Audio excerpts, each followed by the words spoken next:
Welcome to Valley News Now. Adam Shalfa, joined by my buddy Doug Leier. Doug, always a pleasure. How are you today? Good to see you too. Better than I deserve is what my standard answer is because, good to be here. Well, you deserve the best, my friend. Well, we'd like to think so, but it's the way it is, right? Yeah. I don't know. Is it? I don't think of it deserved. I think we got to work for it. We got to earn it. I like that. You know, I like that. So when people say, "Man, you really deserve that," I go, "No, not necessarily. You got to work for it. You got to earn it." Deserved means, well, Adam, you've been here a long time, so we think that you should have Monday afternoon off. Ooh, wow. Yeah. 2 hours off? Did I really deserve that or earn that? Yeah. The earn part is where it comes from hard work, and that's what you're doing, that's what I'm doing, working for it. We're working for it. You could be at the sandwich store 20 years, sitting in the back, not doing anything, and then you're like, you know what? You've been here 20 years. Let's give you free sandwiches for life. Meanwhile, you could have somebody else, Joseph, just killing it on sandwiches. I like where your head's at, Doug. No, I mean, there's not to get all philosophical on you, but there's a lot of things in life that aren't necessarily deserved. We live in this world of everybody gets a ribbon, everybody gets a trophy, and it's like, was it in like Talladega Nights or whatever? If you ain't winning, you're losing. If you're not first, you're last. Yeah, if you're not first, you're last. So we're working for it. We're working for it on a Tuesday. We're all about merit here. Yeah, and again, there's a lot to be said. That's where like hunting, fishing, and sports come into play because it's about numbers. And that's one of the things that I love sports, but when it comes down to it, there's something to be said for things like rodeo and NASCAR. It's not, you're going to get paid riding the bull. Yeah. You get bucked off, you're not going to get paid. There's no guaranteed $55 million quarterback contract. You got to do your 8 seconds on that bull. Right. Yeah. Good stuff. We're off to a hot start here. I hope so. I feel like we always got to do a little bit of Chicago Bears chat because we're an endangered species up here. Caleb Williams, what do you think so far? It's preseason. Yes. Prove it during the regular season. Yeah. I'm all about what happens in the field. And again, it comes to that crossover of hunting and sports and the outdoors is we can show you that our numbers are going to be stronger for pheasants, for grouse, but until you see it in the field, it's not going to matter. Yeah. You can talk about your exhibition, your preseason, your spring training, and I was just kind of blown away when I heard this morning that the Timberwolves' first game is like October 22nd. That's a quick start, and my birthday is right around that time, and one of my favorite activities, actually the reason I stopped trick-or-treating as a kid was like, well, the Bulls are on. I can't go get candy. I got to see what Kirk Heinrich and Ben Gordon are going to do tonight. Really? Yeah, that's a true story. That's a pretty strong stance that you took at a young age. Yeah, and look at me now. Look at you now. So then you got to ask yourself right now, is Caleb Williams saying, hey, hold on, I'm going to go watch Adam? Maybe. So don't stop what Caleb, you're doing. if you're watching, I like what I'm seeing so far. My message is don't stop what you're doing for Caleb. Yes. Okay, you do you. Yes. Like Caleb, do Caleb. Until Caleb stops in the middle of the afternoon and says, I got to check out my boy Adam, then I still say you got to persevere. You just got to press on. And in the middle of the day, you got to keep on bringing it. I like that. Now, speaking of preseason, that's kind of a theme for today's episode because we're talking about preseason. We're talking about deadlines. We're talking about some birds. Yeah. And we got deadlines coming in tomorrow for some of those birds. You want to talk about swans? Let's talk about swans. And you know what, Doug? I looked at your video. I'm going to pull the video up here. I'm not going to lie to you, my friend. I thought these were geese. Okay. And this is doves. Let me get to the about 225 mark here. Yeah, those are geese. Okay, so these are geese. Yep, those are Canada geese. Okay. Those are Canada geese. Our early Canada goose season started last Thursday, so that did open up on August 15th. And we had kind of if you remember last week, it was cold and it was wet. Yeah. And that's good for fish. That's not as good for early Canada goose hunting. So we had kind of a slow start for the early Canada goose hunt. Okay. The problem is, the birds are out there. There's plenty of Canada geese, but the field conditions aren't really optimal. It's been really muddy.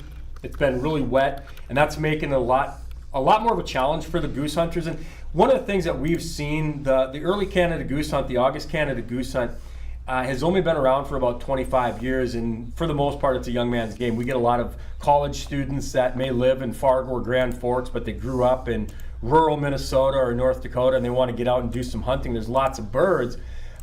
So they get out there, and the older guys like myself go, man, it's muddy, it's wet, we're just going to pass on that. So they're not, they're not as I guess intent on getting out there. So I think for a lot of the early Canada goose hunters, it's been kind of a slow start. Actually, the way your weather forecast is looking, it's probably going to get a little bit better, heading towards the weekend. So it should continue to improve for the early Canada goose hunters. That season continues on, and that's one of the nice things about it. It's not something that's here and gone like a deer season. So they're in season. Yeah, they're actually. Yep, they're a week into it. This is for real. And it does feel a little bit strange. Especially when the temperatures are warming back up again here moving forward. It feels like it's a little bit strange to have the early Canada goose hunt going on, but it provides a great opportunity. The data limits are 15, the possession limits are 45. If you are an early Canada goose hunter, a North Dakota resident, you just need a $5 early Canada goose license. If you're a non-resident, you can come to North Dakota, Minnesota, South Dakota. You can come to North Dakota, and it's a $50 bill. It gets you for the entire state for the entire season. That's a good deal. And so if we're talking about tundra swans, here's what we're looking at. You are. Tundra swans. Just drawing it up as we go. Just doing the audible. Look at you. You got to know how to improvise. Yeah, first down. Yeah, Move the chains. Moving the chains. I like that. So, because I saw the blitz coming. I thought and I was like, you know what, those look like geese to me. I'm not an expert, but I can identify a goose. And this is where the preseason becomes so important, because you and I are kind of new to the team. Right. And so you've got the play drawn up, and I'm going out, you're thinking I'm going in. So I take probably most of the blame, because I ran the wrong route on this. You knew where I was supposed to be, and it's like the Patrick Mahomes, where I just threw it behind the back. You're Travis Kelce, and I'm old, and I just missed it. So it's all on me. It's all on me. It's my bad. So the swan application deadline, that's coming up tomorrow. So if you want to hunt swans in North Dakota, these are the tundra swans. These aren't the Minnesota trumpeter swans. Okay, so these swans, fair game, no pun intended. Very, very fair game. On my A game today, my friend. You are. The trumpeter swans, when you're driving I-94, Fergus Falls, you see these big, huge white, and they are big and they're beautiful. The tundra swans are more North Dakota, South Dakota. Once in a while, you do get some trumpeter swans. The biggest difference is legitimately the size. Trumpeter swans are huge. The tundra swans are much smaller. So when people hear, oh, swan hunting, how can you do that? Those big, beautiful white birds. Truth of the matter is, just because they're pretty doesn't mean they don't taste good. And hey, the international sign of peace, the mourning dove, delicious on the grill. And the dove hunting season will open up on September 1st. One quick other note before we move off of the tundra swans. The main thing I want to remind people is the application deadline is midnight Wednesday night. So midnight tomorrow night. Okay. And I think there's 2,400 tags that are available, 2,400 tags, also available for residents and non-residents. So if you want to, if you're a Minnesota resident or a South Dakota resident, and you thought, man, I'd love to shoot a tundra swan, you can put in for a North Dakota tundra swan tag, residents and non-residents, but it does go through the lottery, and we do sell out with that limited number of tags.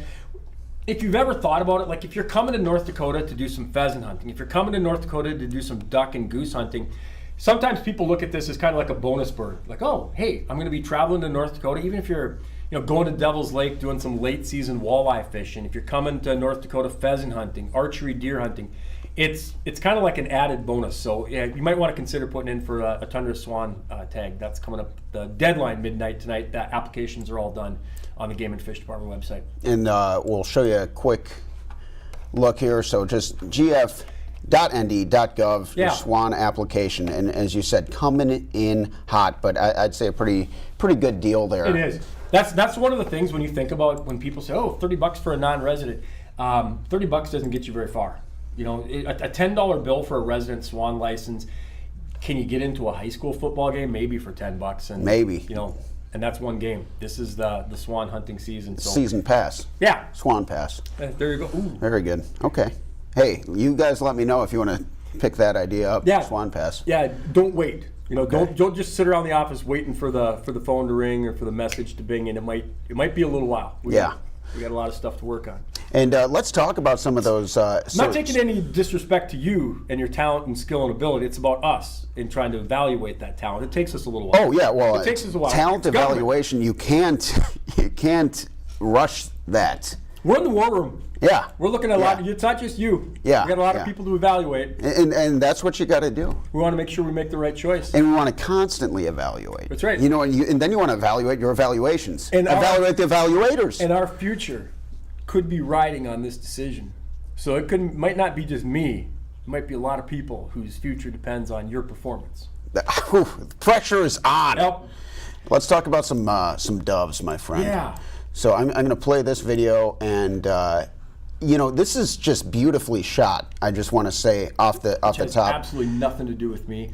Mike Anderson, North Dakota Game and Fish, Ashley Peterson, that guy right there is Ron Wilson. He's the editor of the North Dakota Outdoors magazine. Okay. And these guys are the real deal. This is not staged. These are not actors. There's no script. That's a dove decoy.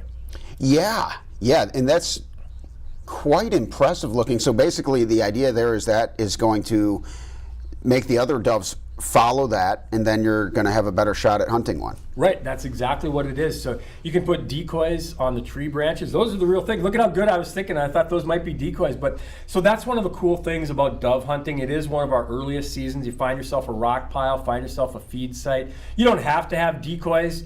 The birds are plentiful, and it's early on. Our dove season opens up on September 1st. And in an age where people get disappointed, didn't draw a deer tag, pheasant numbers aren't that strong, we really try to encourage people to take a look around at some of the opportunities that are bountiful and are plentiful.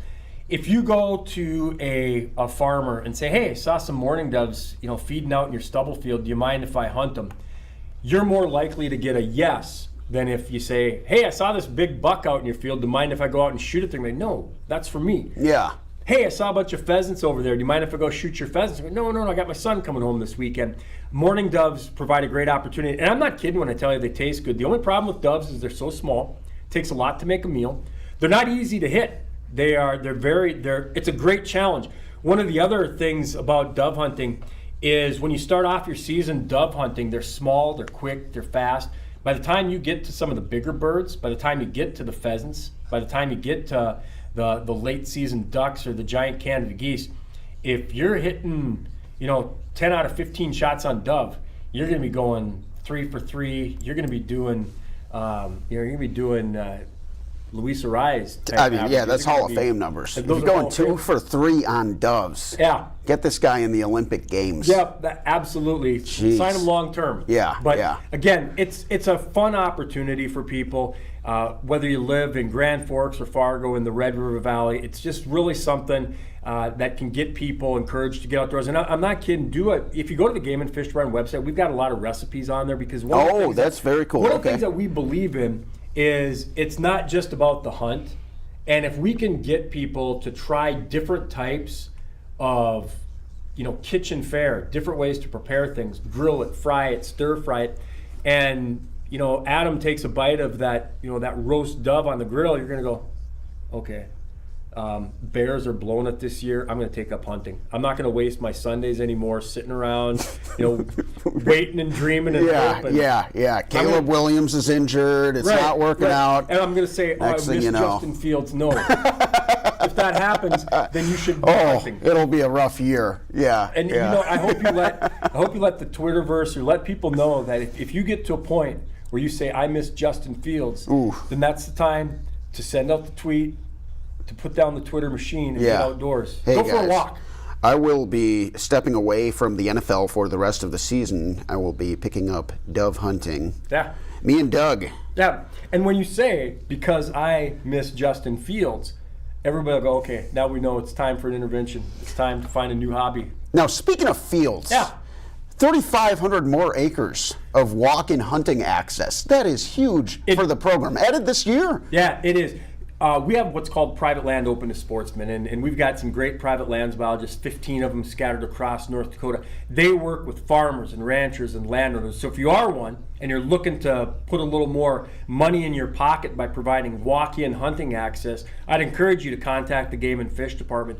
And what that does is it provides money for the farmer, the rancher, the landowner. It provides walk-in hunting access for the hunter. So it's one of those win-wins. And this year, we're pretty happy that we've added some more acres to it. We're still not at 900,000 acres. We're still under 850,000 acres, but it's going in the right direction. And when you think about that, it's never going to be enough for everyone. Sure. But what it does is it gives people a place to start. If you're new to the area, you've never been hunting before, you go, well, where do I go? How do I get on some land? Do I have to know a farmer?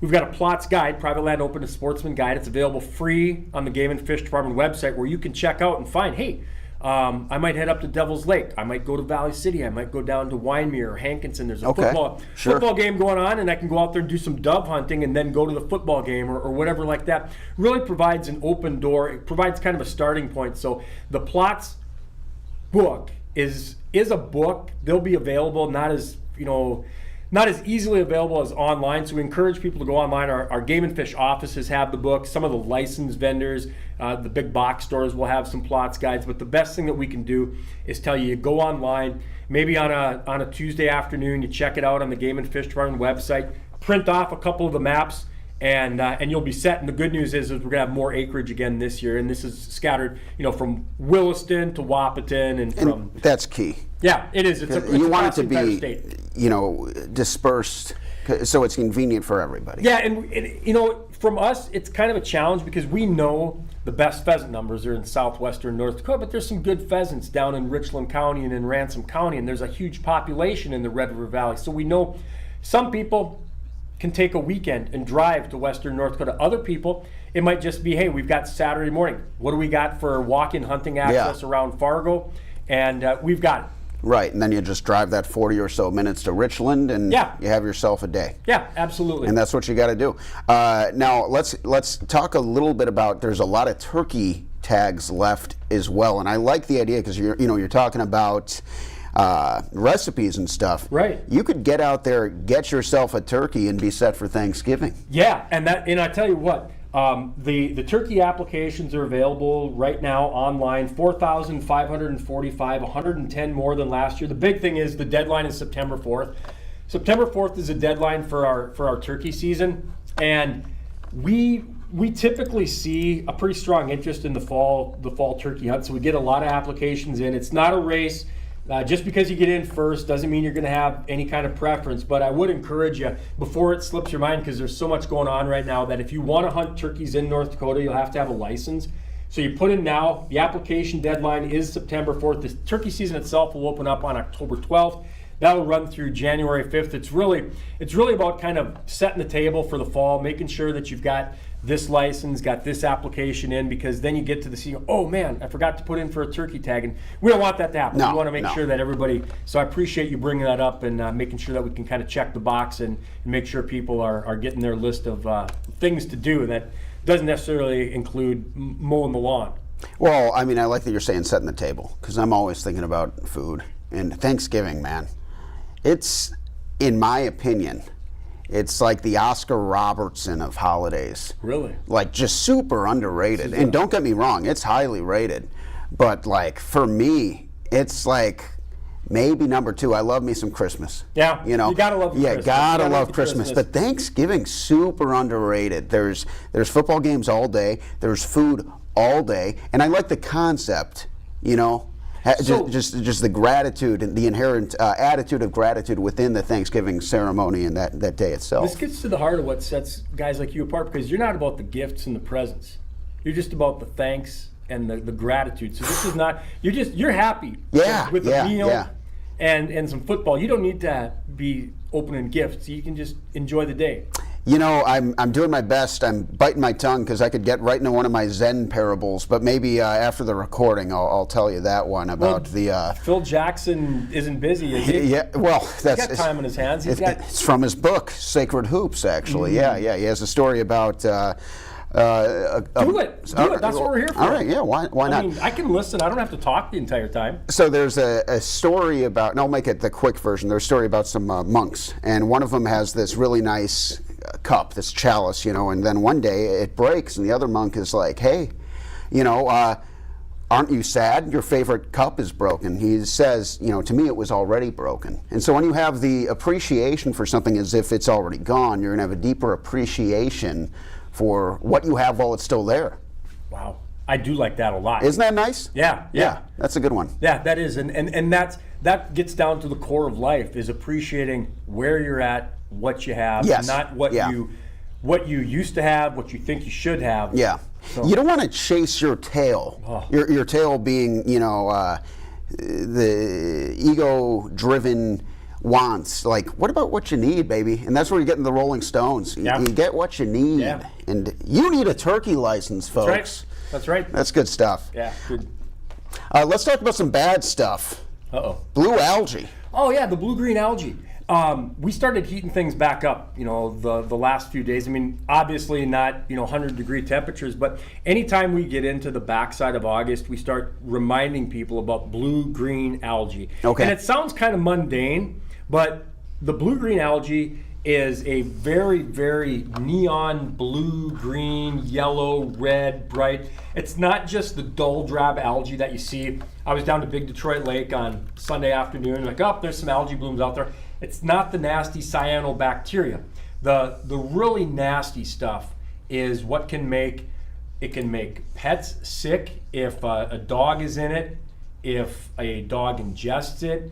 It can make people sick if the kids jump in and they're swimming it. So we really, really try to, and this is not just a North Dakota thing. This is a Minnesota, this is a South Dakota. When the water gets to this time of year and you're training your dogs or the kids are going for a swim, we're not trying to keep people out of the water. We're just trying to tell people that you need to be aware of this, and if you do see it, make sure the kids aren't jumping in there and swimming in it. Make sure the pets aren't swimming there. There's a lot of people that are out training their dogs, getting ready for the fall season, so they'll be, very, very aware of it. And we just want to remind people, because sometimes the kids get out of sight or the pets get out of sight, the dog runs over the hill, and the next thing you know, it's in some blue-green algae. We've had several different advisories across North Dakota that I've been aware of, and And this is what we're looking at here? I'll pull up the picture. The brighter, the bluer, the worse it is. Okay. And I think most people will see some algae and they'll try to stay out of it. But for the most part, at times it happens. You can see a dog jumping in there, a kid jumping in. They just want to go swim, and it's just something that we really try to make people be aware of. And this is really the time of year when we see it happening the most. Yeah. There's another look. It's just pea soup, man. It's just nasty. Yeah, and you look at it and go, why would anybody jump in there? You were a kid once. Yeah, I mean, I don't know. If I jumped in there, I would be afraid that I would turn into and not in a good way, like turn into the Incredible Hulk, or perhaps come out like, it looks like the vat that the 1989 Batman, where Jack Nicholson falls into that green vat and he comes out with white skin. Right. I don't want any part of that. See, and you're thinking Incredible Hulk, and I'm like, okay, I'm going to turn into the Jolly Green Giant. Yeah, either way. Either way, it's bad. So just please be aware. It's out there. The problem is you can't find every lake and check out it can change from day to day, from week to week. So just please be aware of that. And so it's more about just kind of look. Yeah. Pay attention. Look before you jump. Look before the kids are swimming. Look before you're letting your dog go jumping in there. And if you do, make sure that you get them washed off as quick as you can. And if they ingest it, you may want to contact the local health department to find out what would be the proper next steps or what to watch for. Okay. Well, Doug, we've talked about swan hunting. We've talked about turkey tags. We talked about 3,500 acres more of hunting land added. We talked about the blue-green algae. Talked about doves. Anything else to talk about? We talked about Phil Jackson. We talked about Caleb Williams. Yeah. We didn't talk about Aaron Rodgers, but I don't know. Who needs to? Yeah, that's good. Let's keep it that way, right? He's probably still in his darkness retreat. Go to Egypt, buddy. Go there. Stay there. Hey, man, I take a darkness retreat every night, though. It's called sleep. It's not that different. You don't have to go to Egypt for that, do you? No. I just flip the lights off. Sometimes I put a little sleep mask. Do you really? I mean, my girlfriend gets up earlier than I do. She leaves for work a lot earlier, and so that way I can just kind of keep snoozing on. Zen. So, yeah. Yep. So anyway, thank you all for catching us on another edition. Doug, always a pleasure. We never know what else we're going to talk about, but it's fun talking about the core of the stuff, and fun seeing where it goes. Thanks again for coming on the show, and thank you all for watching wherever you are watching this, your laptop, cell phone, Facebook, YouTube, you name it. Have a great day. We will see you next time. Now stay tuned. In just about an hour, we'll have an update from the Democratic National Convention as well. So stay with Valley News Live. Stay with Valley News Now. We'll see you next time.